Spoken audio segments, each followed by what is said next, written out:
तो आज competition day था, थोड़ी नर्वसनेस भी थी, जब पहला कंपटीशन था तो मैंने कहा क्या ही हो जाएगा, क्वार्टर फाइनल तक तो पहुंच ही जाएंगे या फिर सेमीफाइनल तक। और किस्मत ने कहा ऐसे कैसे, मतलब हमारा first round minimum with in a minute के अंदर खत्म हो गया, क्योंकि मेरा कंपटीशन सीधा स्टेट चैंपियन और डिस्ट्रिक्ट चैंपियन के साथ था।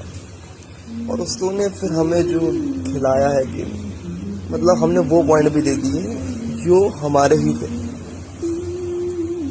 ये पॉइंट हमारा था, पर हमने इसको भी दे दिया कि भाई अब तो हार ही गए, ये भी लेके क्या ही होगा। पर हाँ, पहला कंपटीशन था, समझ में आया कि खेलना आता है पर लेवल और बार बहुत था, ये लेवल बार इतना हाई है कि हम अकेले नहीं खेल सकते